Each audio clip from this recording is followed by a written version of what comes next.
Does life exist after death?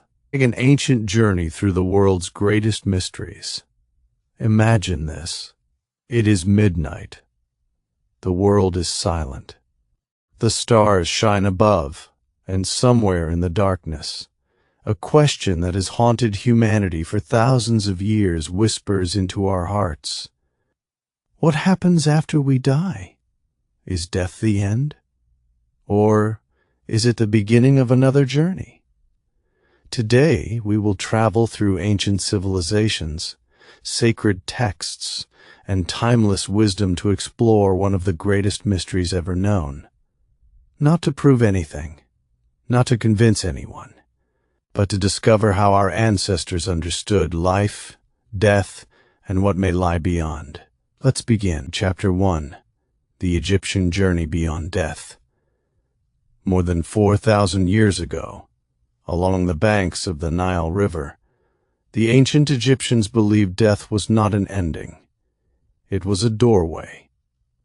According to teachings found in the ancient Egyptian funerary texts, often called the Book of the Dead, a person's soul would embark on a dangerous journey after death.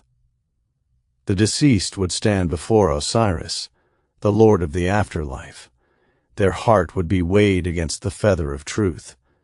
If the heart was light, pure, and free from wrongdoing, the soul would enter a beautiful eternal realm. But if the heart was heavy with evil deeds, the journey would end. For the Egyptians, death was not feared as much as living an unjust life, because they believed every action followed the soul into eternity. Chapter 2. Ancient India and the cycle of rebirth. Thousands of years ago, the sages of India asked a different question. What if death is not a final destination at all?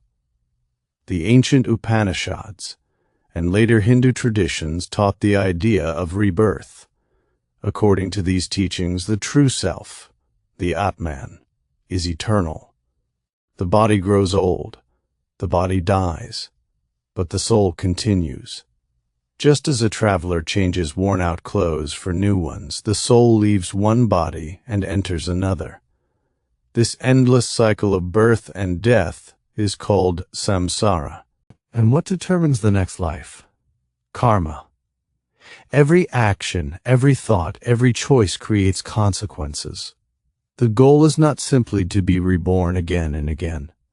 The goal is liberation, a state beyond suffering, beyond fear, beyond death itself, a state known as moksha. Please support the channel by liking this video and subscribing to Wisdom and Hope. Don't forget to turn on the notification bell so you never miss a new story.